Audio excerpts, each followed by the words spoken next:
All right, here we are for a quick little trainer tip. What I want to talk about for a little bit here is like a typical training cycle.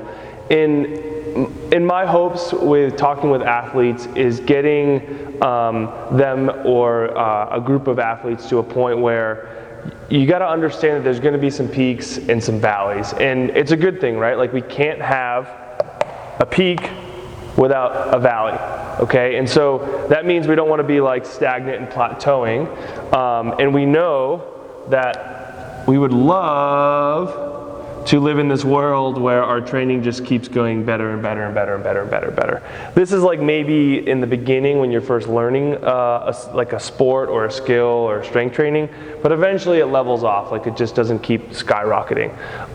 And so understanding that in a typical training cycle, you know, you're going to see this, especially if you're new to it, you're going to see this pretty good bump in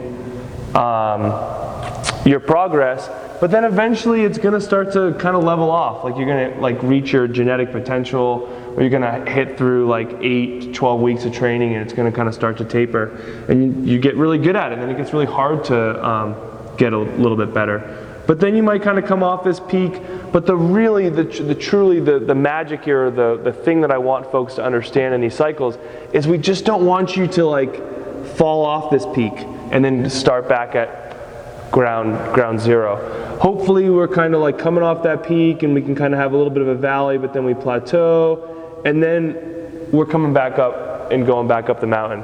You know, maybe we're back to where we used to be. Maybe it's slightly a little bit more, you kind of level up, and then eventually these kind of waves or these cycles kind of go off through your athletic career, okay? We might see little bumps here and there. We might see injuries. We might see, you have a family or you kind of take a time off from the sport. You might come down off there, but you got to climb back up the mountain. It's not this awesome trajectory of just always improving.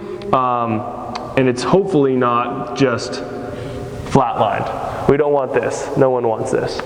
So remember, typical training cycles kind of ebb and flow through these little peaks and valleys, trying not to let it just fall off the face of the earth, staying, maintaining, and then ramping up for your next race or whatever you're doing. So think about that when you're thinking about a year, 2 years, 5 years, 20 years of training. Think about that it's not going to just keep getting better.